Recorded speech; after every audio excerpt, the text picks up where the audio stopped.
to the Leadgen Hustler podcast. In today's episode, we're honored to welcome a true maverick in the lead gen space, Andre Haykal Jr., a seasoned entrepreneur and expert in cold email lead gen systems.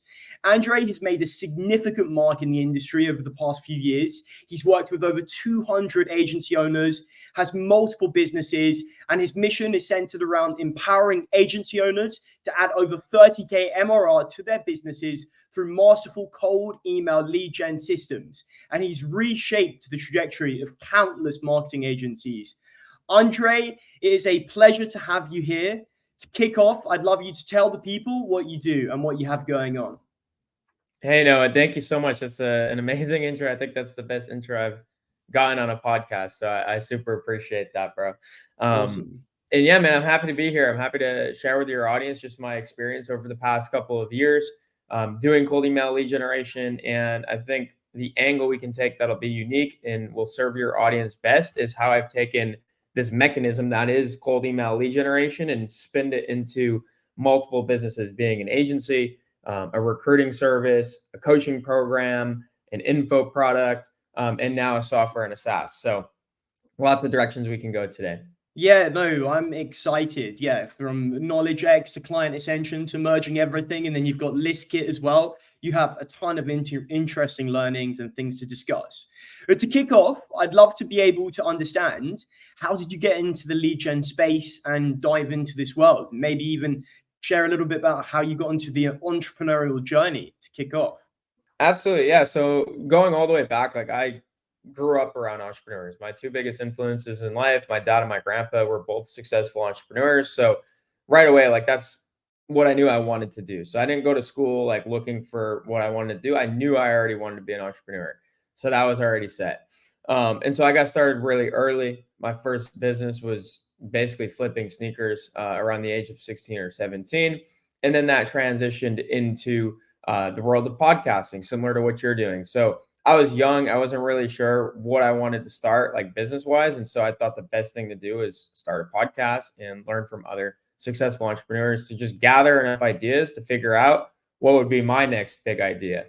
And through the podcast, we learned a lot. But one of the things that we were doing that we weren't really paying attention to at the time was cold email to get high level guests to appear on our podcast.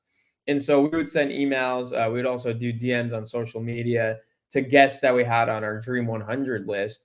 And we would follow up. We would try to find a time that works for both of us. We tried to pitch them on why they should be on our show in the first place over all the other podcast shows they're probably getting pitched on. And so we were doing cold email. We just hadn't known it yet. Later on through college, I got a job at a sales agency. And so I was doing cold calls.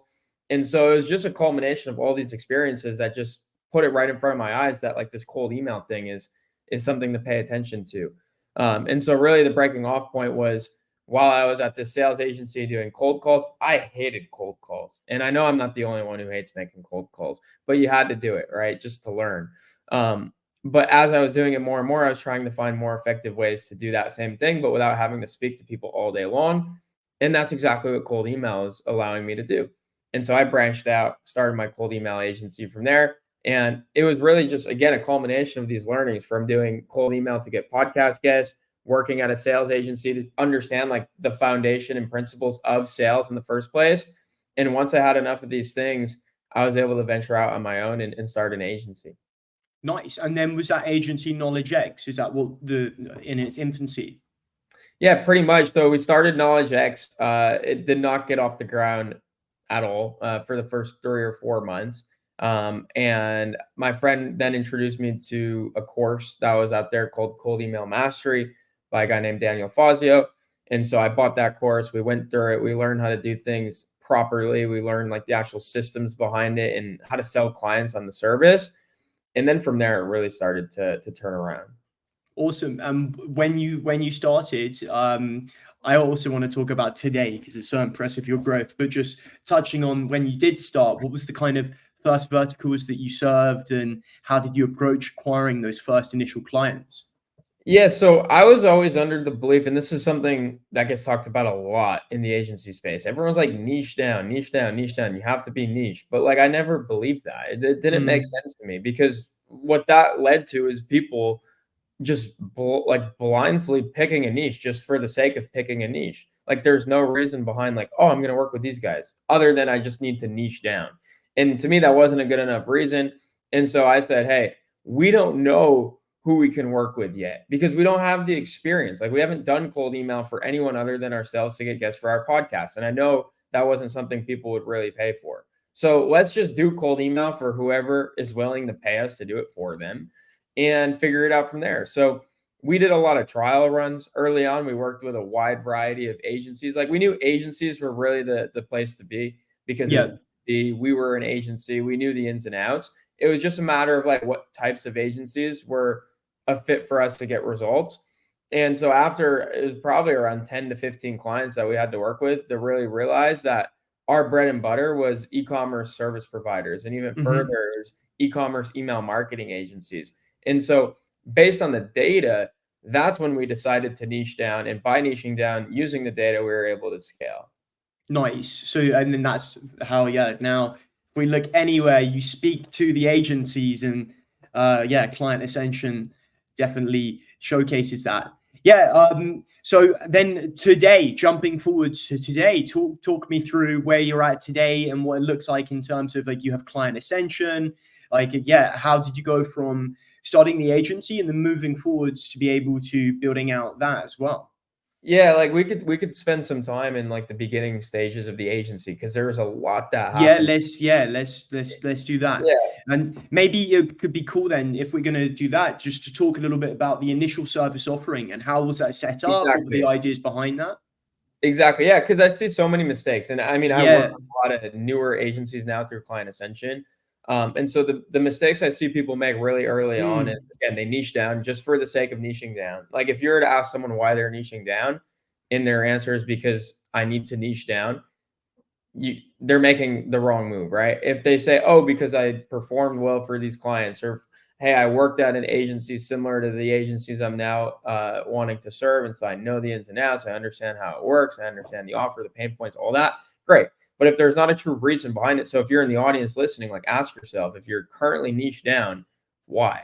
And if you don't have a good answer as to why, then you should probably go broad so that you can find a niche that you can actually have a reason to niche down in. So that's the first thing. The second thing is like, how do you actually structure the service? So for us, because we didn't have the experience and we didn't have the track record of results in a specific niche, we knew that's the first thing we needed to get. We did not need to grow MRR. We needed to first get results for a specific type of client so then we could find more of those clients and then build MRR. So like the agency growth was slow in the beginning, but it was slow in the beginning so it could be fast later on. Yeah. And I think a lot of agencies, they inflate early on and then they crash right at the inflection point that we hit. So it's very much inverse. And the reason for that is because in the beginning, they're charging ridiculous retainers. They're charging ridiculous setup fees. They're doing rev share. They're doing pay-per-call. Like they're doing all of these things. And they're just focused on what the compensation for them is because that's their end goal. When really the end goal for us, and the reason I think why we were so successful, and not just like in the short term, but we were able to sustain success. We outlasted all of our agency competitors. It was because we were focused more so on the results first. We wanted to see like, who can we actually help? And then once we could see to the extent we could help them, then we could determine what's a fair price to start charging these clients for an ongoing service. And so I just think people are too short-term focused with the way they structure their pricing. Yeah, so you were results first focus. And then I'm just touching on just before as well, I just want to last thing on those verticals. When you would start, if you were to start without having approached, a specific vertical, would you run campaigns across maybe 12 verticals? Would you take a group of verticals that aligned with a series of patterns? How did you kind of approach that when casting a wider net?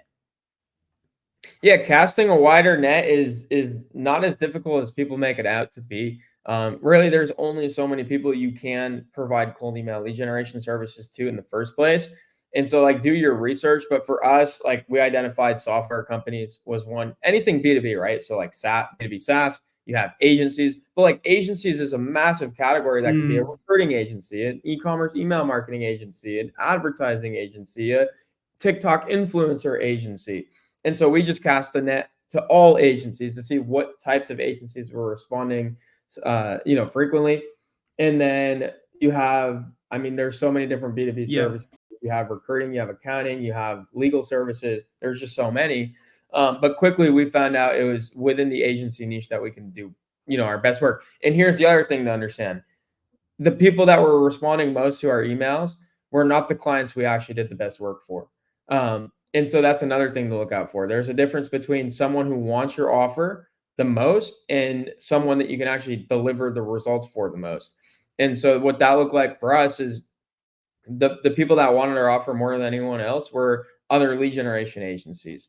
And like we could help them, but it didn't really make sense. We're helping them with lead gen to sell lead gen. It didn't make sense to us, but they wanted our help more than anyone else. Instead, we focused on the guys that wanted our help somewhat, maybe not the most, but we could help the most, which were the e-commerce guys. And what did you identify the showcase that you could help them the most?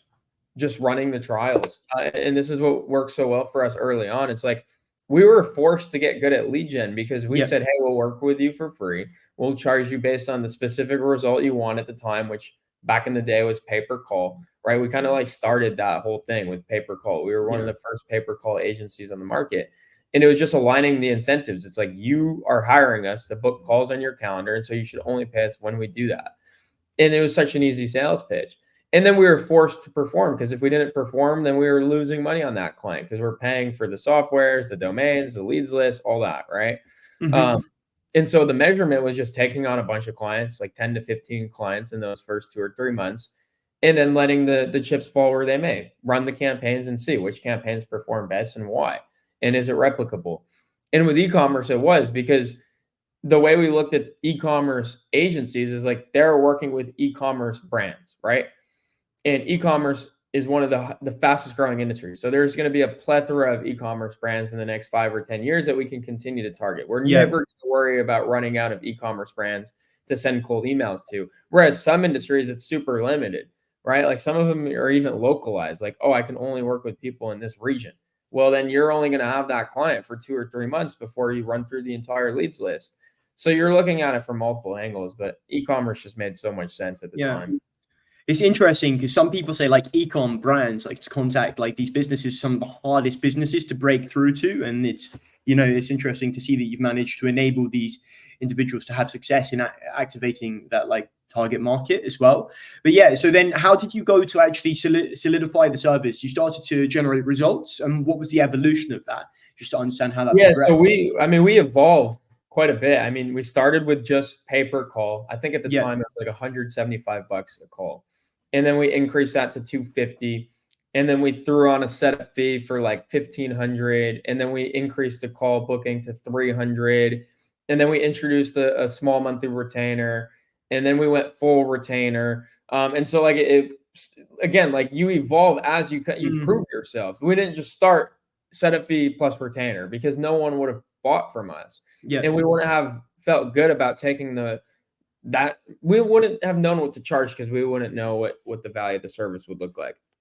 After we've done it enough times, that's what we were able to base the setup fee on and the ongoing retainer on, which is why we were able to succeed. Most people struggle selling retainers, but we were selling retainers at a higher percentage than we were selling pay-per-call performance deals because we had the data and we could back it all up, which is crazy, right? I was even kind of shocked by that a little bit because who wants to buy a retainer over a performance package? But it's just because we knew our numbers so well and we had the track record within that specific vertical. But that doesn't happen day one. Like you can't start there, which is what I think people miss for the most part.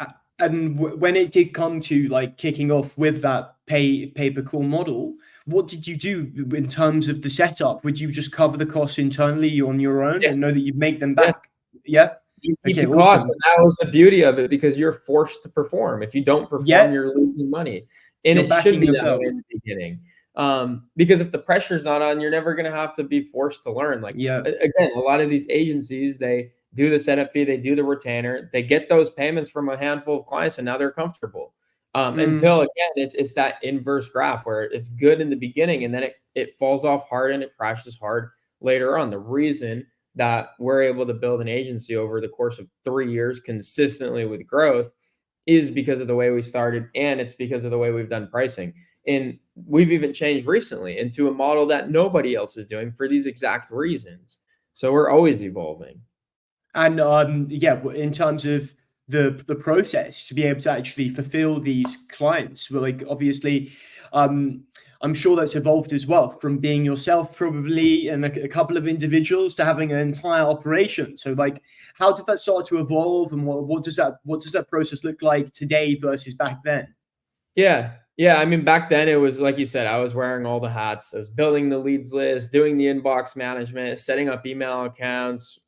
Christian, my business partner, was writing all the scripts. We were doing the campaign reviews. We were talking to clients, meeting with clients, onboarding calls, offboarding calls, everything. But really, if you take a step back and look at what a cold email or just a lead generation agency looks like in general, it's really simple. You have a couple of different facets. You have really like a technician or a VA that sets up all the email accounts and makes sure that the deliverability is good, which is not too difficult of a task, right? We have SOPs that they can follow. It's pretty low maintenance. They just need to set up those accounts for clients as they're onboarded, and replace the ones that basically go bad, right? Because sometimes domains go bad. The second hire is a leads list builder, someone that can take the onboarding form responses and just how this client describes their ICP and turn that into a leads list every single month, depending on how many leads we want to reach out to for that client each month. So we do monthly, right? The way we structured our packages was based on how many new leads we'd add to campaigns each month. So it's really easy. And that made it predictable, right? Because we knew if we reach out to 5,000 prospects, we could get these results, 10,000 prospects, these results, and that's how we knew what to charge. So those were our tiers. It was all based on how many new leads we'd reach out to per month. So you have someone doing the leads list building. The next person would be the copywriter. They'd be taking, again, the onboarding form responses, the offer, the different angles, the case studies, the ICP, and putting together that actual sequence. And then you have the inbox manager, who would be there to respond to all the positive replies and try to book the calls on the client's calendar. And then you'd have the CSM, or the client success manager, who would just be there to communicate everything that's happening between the email technician, the leads list builder, the copywriter, and the inbox manager to the client, and vice versa. And that's the entire operation. And once we built that, it was pretty much fully removed. And that allowed me to go on and focus on some other ventures. Yeah. And then in terms of you today, like looking and keeping tabs on that, how do you keep tabs on that? Do you have a God view? Is there like a process you built out to check on a system? And I guess also it'd be cool to just understand what the, like, how many individuals and how many clients do you actually have today to be able to understand maybe the size of this operation? Yeah, absolutely. So it's a really lean operation. So it's myself and Christian are like the two high level people on the fulfillment side. So I focus on just overall like management of the team. Christian's more of the creative director, right? And then from there, we have a COO essentially, and Lewis. And so he'll manage the entire operation. So I just talk to Lewis, and Lewis tells me everything that's happening. So I'm never going and talking to the inbox manager, the leads list builder, the email technician, the CSM, none of these people. Lewis is handling that. And then Christian manages a copywriter. And so Christian and I really just have like one direct report, and then those direct reports have a team of implementers like we talked about before. And so it's a really simple structure for Christian and I to be able to manage. And that team, as simple as it is managing over 100 clients and doing really good work for those clients. And it's crazy to think about. 100 clients. And how many inboxes is that? That's insane. 1,000 to 2,000 inboxes, because we're doing 10 to 20 email accounts per, and that's across 4 or 5 inbox managers. And in terms of verticals, again, is still fairly consistent, or is it just a complete variety? Yeah, really consistent. I mean, there is definitely a variety. Like you'll have your different types of agencies, but for the most part, it's agency owners. Okay, cool. And then on average, how many like inboxes can one individual handle and manage? Or I guess even inbox managers, anywhere from like 10 to 20 clients typically. Especially with like the new technology, right? Back in the day, it was way less, because they would have to go into each email inbox, log in, keep the separate Google Chrome users. And it was just an absolute mess. But now, like, we use Smart Lead, and their unit inbox or their master inbox, however they call it, it makes it so simple, because all of the inboxes are there for each client, and then you could change clients as well, and you can tag it. It's like a full CRM. And so as long as the inbox manager is capable of understanding each of the different offers. So the number one thing with an inbox manager is not like managing all the inboxes. It's just managing all the different offers they're responsible for. Cause like Yeah. they have 10 clients. One client is offering like accounting services. The other is offering like email marketing. It's going to be a hard switch. And so we group clients based on offers for inbox managers. So it's like, here's 10 clients. They all offer email marketing in one way or another. That way there's not like that mental switch that has to happen each time they switch off. And then they jump in and they handle the replies and they're in that same world. And then, okay, you said in Smart Lead that you have all of the, so you have all of the clients within one Smart Lead. You don't set up an individual Smart Lead per client. It's all in one Smart Lead account. Okay, awesome. And then we'll set up like teams based on the inbox managers and then the assigned clients under the inbox managers. So you could get pretty segmented under just one Smart Lead account. And what's kind of like the standout like elements to your process in terms of like where you excel? Because obviously you're your systems king. So yeah, can you touch a little bit on that and like the kind of system to managing that process?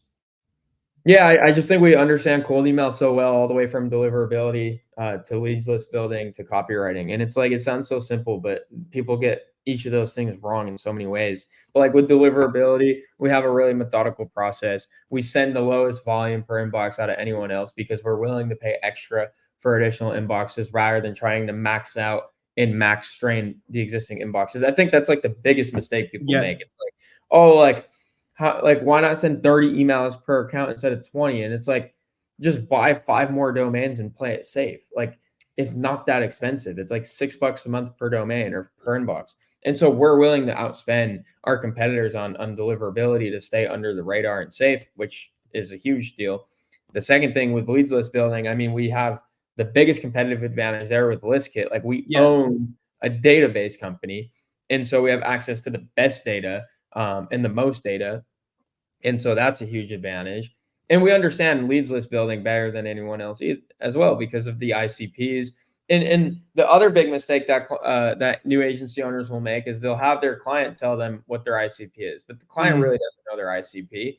And so they ask the wrong questions. What's your ICP? What industries do you want to target? How many employees should these companies have that you want to work with? And they're expecting the client to give them the right answers to all of those questions. But it's really on the agency to say, hey, who have you worked with in the past that you've gotten good results for? And based on that, I'll determine the ICP and who we should reach out to get calls on your calendar with. And so we play it a whole different way, when we approach leads list building. That's awesome. So you kick off with like, in terms of the initial onboarding processes, understanding their ICP, previous successes, previous failures, and then that enables you to be able to lead on what is the right direction to be able to kickstart their campaigns. And yeah, it would be cool to maybe also understand like how does that actually evolve into creating initial sets of campaigns and then evolve into understanding the right approach to generate calls or the point of intent for them.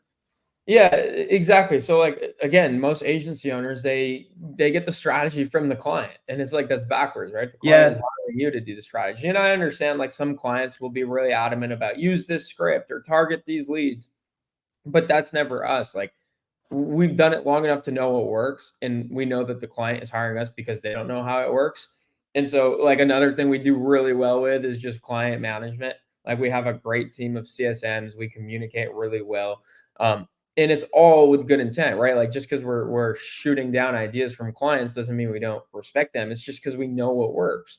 And that's why they hired us, right? And so we got to do our job that they hired us for. That's our responsibility. But yeah, I mean, the leads list building is the approach we take there, again, not just with owning the database company, but also knowing like what to search for is huge. And then with the script writing, I mean, Christian's like hands down probably the best copywriter in cold email. Like we're at the forefront of all the new strategies. We did the one question or the one sentence cold email. That was us. We did the Loom video pitch. That was us. Like all the strategies that you see people like doing giveaways on and courses on, like we started those. Nice. And we'll come up with the next ones as well because of the approach we take internally, which is like we're always throwing random ideas out there. Like we're just testing random things. And Christian's just such a good copywriter that he can come up with these ideas pretty consistently. Most of them never pan out. Oh, the best one is the like the detective emoji follow-up. We were on a Zoom call one day and we were just like, we couldn't come up with like another follow-up. It was just like, we already said everything we want to say. Like, what should we say at this point? I'm like, well, if we could just get them to like look at the previous emails, that's really the entire point of the follow-up. There's not much more we need to say. And so we just put the detective emoji and that was it. And that worked like incredibly well. And now you see it all over the place. Like people. Yeah, I've got that before. Yeah.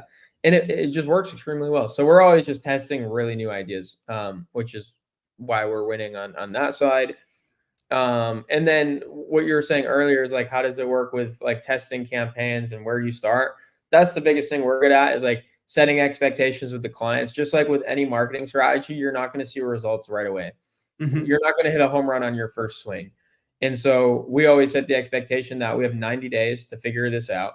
And in those 90 days, we're going to test different ICPs. We're going to test different scripts, different angles, and whatever hits, we're going to double down on and go full speed with. And typically within those 90 days, we find something. And if not, we offboard and go our separate ways. But that's our approach to it. It's not like we know this is going to work. It's guaranteed. It's like, let's see in the 90 days what we can make happen. And in terms of the campaign's like run length, how large? It's all off the lists, like you said, but is that typically like a every 16-day campaign length? Like, and yeah, how many steps normally exist in a campaign? Monthly. Yeah, so our cadence is every 30 days we'll spin up a new campaign. Okay. Those campaigns will have at least 10,000 prospects in them. At this point, like you were saying with e-commerce, like yes, it's very difficult to get responses now just because of the competition. But there's different approaches you could take there. But regardless, the number one approach is volume. Like it's a volume game now, and we could play the volume game better than anyone else because we have the database. Yeah. And so we really double down on volume. So at least 10,000 prospects a month, sometimes all the way up to 100,000, depending on the goals in the package that the client is on. And then the cadence is every 30 days. And then within that campaign, there's the first message, 3 follow-ups, and then a 4th follow-up that happens 30 days after that 4th message. So it's like email 1 and then 3 follow-ups over the course of like say a week. And then another follow-up that's spaced out 30 days later, which actually does really well. Because a lot of people will just run the same prospects through another campaign, but we just follow up on that same email thread from before 30 days, 60 days later. And just, again, same thing. Say, hey, I know, before it wasn't the right time, or it might not have been the right time, is now a better time. Is this something you want to talk about now? And we get a lot of responses there. Nice. And then in terms of sends, like reach, is everyone on the same type of volume, or is there like a proven level of volume that you leverage in terms of number of emails, or is it just different for each case? It's different because that's how we do our packages. It's based on volume, but like in terms of the email accounts that we're sending from, it's 20 emails a day, which is super low for most people. Yeah. But again, that's one of our advantages, right? Because we play it safe and we just spend the extra money to buy more domains to do the same amount of volume anyways. It's not like we're sending less. It's just we're using more email accounts to send the same amount. So that's one. Go ahead. Yeah, no, keep going, please. Okay. This is gold. Yeah. And then the second piece of it is leads list, right? So, I mean, we have a pretty simple equation that says like, if we reach out to a certain amount of prospects, this is how many calls booked we should see. And so it's just an equation. How many calls you want to get on your calendar this month? And then typically this is how many people we have to reach out to achieve that. And so we just work with the client on that number. And then based on that number, that's how much we decide we charge the monthly retainer because it goes into our costs. But I mean, our best performing clients, again, are really doubling down on volume. Like technically ListKit, which is our SaaS company, is a client because KnowledgeX or Client Ascension, however you have that, is running the ListKit cold email campaigns. And we're reaching out to 125, 130,000 prospects a month from almost 1,000 different domains and inboxes. And so like nobody's really running at that scale. Like our competitors are not doing that amount of volume, which is why we're growing so fast. So that's awesome. And that's what's so fun about cold email, Noah, is it's just like a math equation. It's like a game. Yeah. Like if you you decide what you want. Like I know for ListKit, we want maximum output. We want as many leads and as many new customers as possible. It's like, how many emails do we have to send per month? How many email inboxes do we need to send that amount per month? And it's just an equation. And tech-wise, like, what does it look like in terms of the split? Are you splitting Gmail and Outlook, or are you, I don't know. Yeah, is that?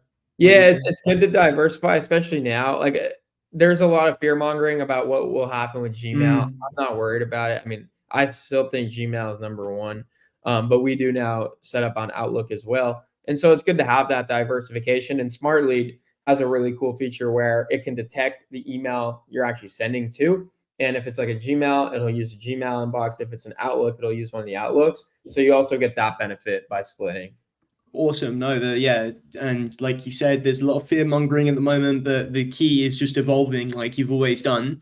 And just before we move on to a little bit more about just tooling, I'd love to just hear, like, what was your best performing campaign? You spoke about looms, detective emojis. Like, give me your your favorite campaign. It'd be awesome to hear about that. Yeah, I mean, there's a bunch. I mean, recently it's really been ListKit. Like we've been dominated with ListKit, and the angle we're taking there is like, hey, we have this tool that is superior to or similar to Apollo and Zoom Info, except the data is verified and all these other benefits that we mentioned. If you want to try it, just respond with your ICP or your target market, and we'll send you a list of 50 free leads. And like we're just getting so many responses to that. And the operation for that is a little bit more complex because now you need an inbox manager to handle the actual like inbox management, and you need someone to fulfill like the 50 free leads, right? You need to take the ICP information, go into ListKit, put a search together, get 50 free leads, put it into a spreadsheet, give it to the inbox manager, send it back to the prospect. So that one is a little bit more complex, but it's working incredibly well. But like honestly, the most simple strategies worked the best back in the day. I think our best performing campaign, there were a couple. There were a lot in e-commerce, but one of them was like, hey, are you looking for influencers to promote your products? And that was like the entire email. Or, hey, are you looking to get your products into retailers such as Home Depot, Lowe's, and Target? And so it was like a yes or no question. That one sentence cold email structure worked really well for us. The Loom videos work well as well. The problem that people run into with Loom videos is they'll get a positive response. They'll send the Loom video and then they get ghosted. And so the Loom video is harder to execute because you really have to have the strategy down for the actual Loom video as well. And then the 50 free leads, like if you could do some sort of lead magnet, but lead magnets are tough too, because what you think is valuable is not valuable to someone else. Like no one really cares about your ebook or your free course or your newsletter. But like 50 free leads, it's super tangible. It's something they can take and do something with. So there's so many different ways to go about it, which makes it so much fun. Yeah, no, that's awesome. And it just quickly, because I'm excited to hear about like how did it evolve to be able to get into Client Ascension and like talk through the evolution of this. But just whilst we're still on like campaign kind of process and all of that, just what does the tech stack look like for campaigns? Like outside of Smart Lead, what are you using, and outside of ListKit? It's super simple. And like everything we do is super simple, which makes it really manageable, right? So, I mean, we're using Gmail and Outlook for the inboxes. We also split like the domains on GoDaddy and Porkbun are like the two domain providers. For sending, we use Smart Lead. For building the leads list, we use ListKit. And I'm trying to think. I'm pretty sure that's everything. We use Slack to communicate with our team and with our clients. We use Google Spreadsheets to track positive replies. We use Typeforms at the end of every day to track like the actual performance of our inbox managers and our other team members. But there's really nothing else behind it. And then you have forms as well. What was that? And then the forms are all in Typeform to be able to get inputs when onboarding. Yeah, we do everything in Typeform to do onboarding, Slack for communication. But really that's it. Like, again, I think people overcomplicate it, which makes it a really difficult operation. Like people will have a CRM just for their cold email campaigns. We never let anyone into our CRM unless they book a call. Cause like, I don't want to distract my sales guys with a bunch of people who responded positively. Like keep those with our inbox manager until they're able to book them on the sales guy's calendar. So the sales guys are only focused on the actual calls. Like that's the biggest problem with sales teams is a lot of the guys are just spending time prospecting instead of on the phone or in conversation with leads that are actually already interested. And so I just see a lot of things people do that either overcomplicate it or are just like straight up wrong. But yeah. No, that's awesome. And yeah, so simplify it. And then, like you said, yeah, getting the salespeople to actually just focus on the later stages as opposed to actually having to generate those conversations themselves. That can be handled exclusively by the inbox managers. When it comes to like building out the lists, you build a spreadsheet to be able to understand the ICP, or is it purely the inbox manager or whoever it is, strategist, working off of a form submission within Typeform? Because it's hard to be able to understand when building that out how to do so. Yeah, it all happens within ListKit. So the way we do it, I'll just drop this for you guys because it's super simple, but it's the most effective way we found to really understand a client's ICP. Like we'll ask them all the questions, like explaining your ICP in your own words, who do you want to work with, all that sort of stuff. But really what we're looking at is either, hey, provide a list of your 10 best clients or 10 businesses you like really want to be your client. Like who are your 10 dream clients? And so we'll take those websites and then we'll just study those websites. We'll go to all the websites. You could do something really cool in ListKit where you can copy and paste them into ListKit and get a breakdown of like what industries are they in, what are the company sizes, locations, keywords, all those things. And then we'll just build like a lookalike search based on those either 10 best clients or 10 dream clients, because why go off of anything else? We're either going off of the clients they already have that they're doing good work for, which is the top priority, or 10 clients that they think they want to really work with. And usually there is, trends that you can spot out. It's not like, oh, I want to work with this e-commerce brand, and then I want to work with this like PR company. It's always like 10 different variations of an e-commerce brand or 10 different variations of a marketing industry or agency. And so, yeah, you plug those in the ListKit, you kind of do a data visualization to see what you're working with. And then you build the search based on the keywords, the industries, the company size, the job titles. And that's really it. That's awesome. No, that's really interesting. And I think you've definitely helped some people who are at the start of their journeys or trying to scale up to understand the most efficient way. And I think the key lesson is simplifying it. There's a lot of bells and whistles out there, but just get into ListKit and it can be a lot simpler, and then use a few different simple tools to enable you to actually build out those campaigns effectively. So yeah, in terms of diving into just another topic, I'd like to just jump into some of the challenges that you've experienced when scaling up and like some of those lessons when scaling out. So it'd be awesome to just hear about some of those challenges when building out the process and evolving over time. What are things that have come up and have been challenges? For me personally, I had the agency and it was all about keeping going and having the mindset that like there's going to be clients seeing at the end of the tunnel. So like perhaps maybe you've seen things when you've had that, and yeah, what have those challenges been from your side?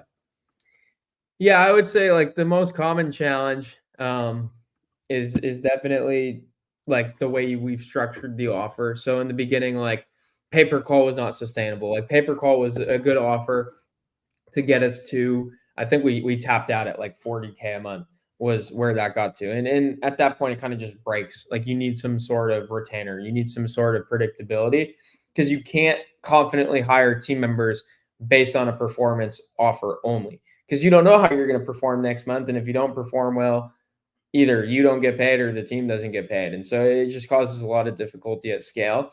And so we needed to evolve our offer on the business side of things. And then on the campaign side of things, it's just more and more people getting involved. There's a lot more emails that are crowding inboxes now. And so you have to just be more creative with the subject lines, the email scripts. The frequency is probably, again, hands down, like the volume and the frequency of cold email is more important than anything else, because there's not so much different things you can do than everyone else. Some other mistakes we made were, I think, again, sending too many emails per inbox, like just cheaping out on email domains and inboxes. Instead of paying $7, trying to send 40 emails instead of 20. That caused a lot of issues. And then inbox management, just not really having an idea as to how to get these inbox managers to perform. at the highest level and like what really matters. But like now we know, like in Inbox Manager, the only metrics we really need to track them on is like, what is your average response time? Because that's more important than anything else, surprisingly. Like if you get the response within 10 minutes compared to like an hour, it doesn't even really matter what you say in that email. It's like you're catching them as they're still online, as they're still going through that inbox. And so you can continue the conversation almost like it's a live chat. So like knowing what inbox managers should really prioritize, having inbox managers that can cover different time zones so that they can prioritize more of the replies. And then, I mean, we've gone through some different sending tools, like some different sending tools were not very scalable. They were too expensive or they just didn't work at scale. And so finding Smart Lead was really like a big blessing because that's just been great. But I mean, so many things, right? We talked all podcast long about the great parts about running the agency, but the only way you get there is through all these different learning lessons. Yeah, just testing and fair play. When it comes to metrics, just quickly to touch on, like how are you tracking response times and things like that to be able to understand when your inbox manager is picking up a reply? What's it look like? Yeah, I mean, it's mostly in Smart Lead. We also have, so what we do is in Slack, each inbox manager has a channel in Slack for reply notifications. So anytime we get a reply, the message will come through in Slack as like new reply from this name, and then it'll have a direct link to go to the reply and respond. And so based on when that message comes through and when they mark it as done in Slack, that for us calculates the average response time. So we could see like a message in Slack comes in at 12 p.m. Inbox manager marks that response as done or replied to at 12:03 p.m. So it took 3 minutes. And then in terms of having that bird's eye view, what metrics are you looking at later down the line? Is it just conversions to calls? Obviously, open rates are skewed. Exactly. Yeah. So like campaigns, like there's only so many things you can look at. You can look at open rate, which is going to tell you if the deliverability is good. And if the leads quality, like the list is good. You could look at the response rate, but the response rate is only important because of the positive response rate is really what you need to be looking at. So that's based on obviously the email copy, the targeting, like those have to match. Otherwise, you're not going to be at KPI. And then the third thing is out of the positive replies, how many are you converting to a call booked? And so we expect our inbox managers to convert 50% of positive replies into a call booked. And so that's like the inbox manager metric is like time to response, and then 50% call booking rate is what we call it. That's awesome. That makes it so black and white in terms of being like, this is what you need to work towards, and then you could monitor that. And then how did you go about finding these individuals? Was it through the likes of Upwork and all of these areas to start off with, or was it hiring through LinkedIn? Like, how did you play that? Yeah, I mean, all of our hires now, and this is pretty recent in like the last year, but we hire all of our talent from Lebanon, which is super unique. I think for most agencies, I haven't really talked to too many guys in the space that hire from there. But like my family is originally from Lebanon. I've been to the country a couple of times.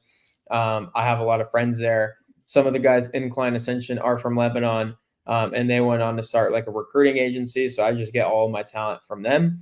Nice. They're just as cheap as like a Philippines VA or a Ukrainian VA, but the level of talent is just so superior. Like they speak as good of English as I do. Their internet connection is as stable as mine is. They understand the culture, which is really important with inbox management. You're having the conversation, right? And so, it's just been such a good experience hiring from Lebanon. Not only because it means a lot to me, just having family there and being able to provide opportunities there, but also just because the level of talent for what you're paying it's not even fair.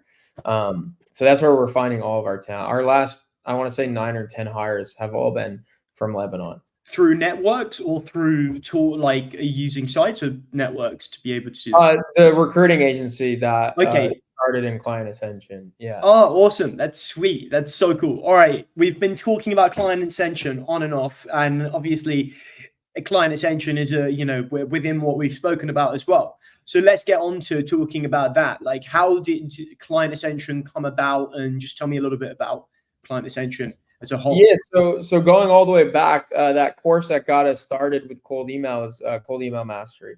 And so we joined. I started to get super active in the group with Daniel, and he kind of like took notice to be like, who the heck is this guy? Like just crowding the community with value and just constant questions.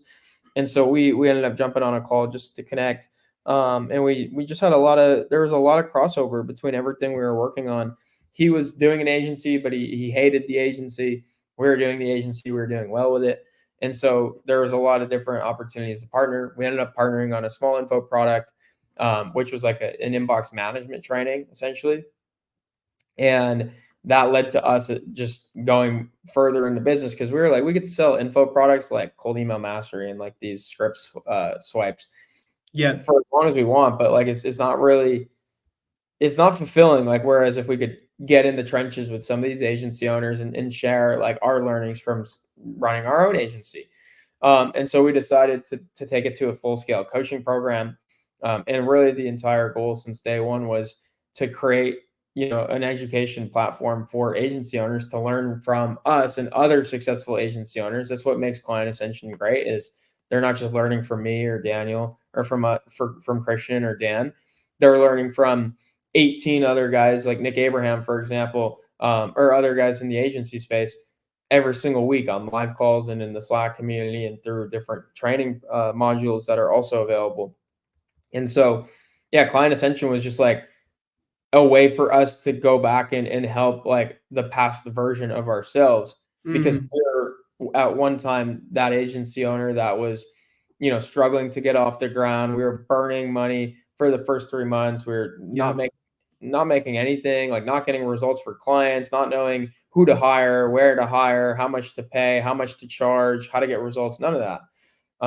And so now that we have all the answers, it just made so much sense to go in on the coaching program. And what also makes us different is we didn't just transition from agency to coaching. Like, we continued to grow the agency, which made the coaching program even stronger because we were able to share, like, here's what happened this week in our agency that allowed us to go from 100K to 125K this month. Right. And so that made it really strong. And yeah. And what was the MVP, and like how long has it been going for Client Ascension? Like, where are you? Yeah, the MVP was terrible. The MVP was just me, Dan, Daniel, Christian doing once a week live calls, and it just wasn't enough. There was just not enough communication, and we knew it wasn't enough, but we didn't have the capacity to do more because we were running the agency. And so the breakthrough for Client Ascension was realizing that it didn't just have to be us. Right. So that's where we went out and recruited a cold email coach and Nick Abraham. We recruited a VSL coach and Nick Verge, a landing page coach and a guy named Lucas. So we looked at all the elements that go into building an agency. You have lead gen, sales, fulfillment. And then in each category, you have obviously different layers. And we just found the best person we know at doing that thing to come in and coach our students on that thing. So we didn't have to be the expert at everything. And that was how it evolved. Yeah, and from what I've seen, are you in the Comma Club as well from Client Ascension? So there you go. It's definitely evolved. That's insane to be able to be in the .com club. If anyone doesn't know what that is, the Russell Brunson's club. What was the volume you have to produce to be able to get into that? That was just $1 million in 1 year through a single funnel. Awesome. That's sweet. And then what's the model in terms of just talking about the funnel? It's just a subscription, or is it a year deal? No, it's just a 6-month program. And so you pay up front for 6 months. And then after the 6 months, you're essentially graduated, but there are also opportunities for you to continue in the program. But it's a 6-month program. And really in those 6 months, we're looking to obviously set you up with that cold email system that we run for us and for all of our clients. And then get you really good at sales, because honestly, sales is where most people fall flat. Like, you generate the leads, book the calls, and if you're a lead gen agency, you probably experience this where you book your client's calendar full, and then they come back to you and complain because they didn't close any deals, and it's because they're not good at sales. And so we really have an emphasis on helping people with sales. Like in Client Ascension, we do sales coaching calls, but we also like review their sales calls and give them feedback on like their coaching or their sales call recordings, or we'll look at their sales script and we'll make their sales script for them. And so that's been huge. And then on the fulfillment side as well, like how do you do proper onboarding? How do you structure your team? How do you hire people? How do you manage the people you hire with like the end of day reporting? How do you set KPIs and objectives across the different departments in the business? So just so many things. That's awesome. I think like a big thing also is having like a network to hold you accountable and like being around individuals. I know for me, I'm in London. There aren't hundreds of lead gen agency owners in the space that you can go and see every day. So it's awesome to be in a little bubble and to be around individuals as well, on top of learning. So yeah, it's super interesting. Absolutely. Yeah, I mean, Client Ascension's community is unmatched. I mean, especially if you're from like the Twitter world, like if you're on Twitter, you know about Client Ascension or you've seen it, right? I've seen the ads. I've seen everything coming up. I want to get it one day. Yeah. Who knows? Exactly. That's You hear that awesome. all the time. Yeah. And then, like going on to socials, like final couple of points. I'd just love to dig into just understanding how did you build out the audience on Twitter and scale up, and how does that kind of, and also on LinkedIn, you have like 23, you have actually a lot more followers than that. You have, a ton of followers in the 30,000 plus mark across everything.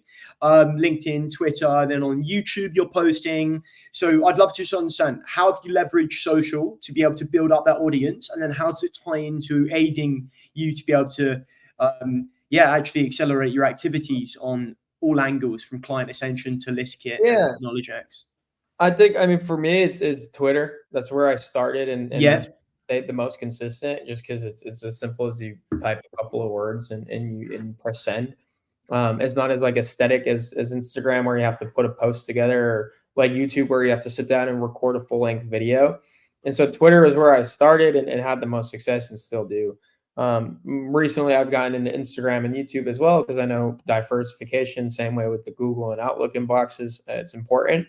But Twitter is really the bread and butter. And it is not, there's so many benefits, but I'll just give you one, because everyone knows what the other benefits are. The one benefit that people completely miss out on is having a strong personal brand is the highest leverage way to attract A players to work for you. So all of our best hires and team members have come directly from my personal brand, people who follow me and want to work for me or Client Ascension. And that's such a competitive advantage for someone that doesn't have a personal brand and doesn't have people who will do anything to work for you, specifically you, or your company, and nobody else, right?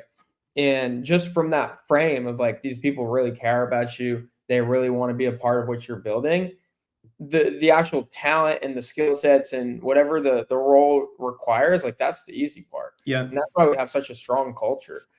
So for me, like that's the most exciting part about building a personal brand, is it's just building up more and more people that want to work for us. And then, like, is there a grand play in terms of social strategy, going Twitter, I'm posting this many times a week? Because it's obviously hard to be able to, when you do see the volume of what people are posting, to be able to maintain a level of sharing and accelerate their growth. Is there a play there in terms of cadence, and or is it just whenever you feel like sharing some gold? Yeah, I wish it was a little bit more consistent, but there's really not much method to the madness, honestly. It's just tweeting when I have ideas. I mean, I try to tweet multiple times a day. But like the nice thing about Twitter too, it's like documenting thoughts as they come. And my strategy since day one with Twitter has always just been like sharing value with the audience based on what I'm experiencing in the agency life. And doing so has helped my agency, not just by, again, attracting talent or clients, but just me understanding these concepts better. Like something happens.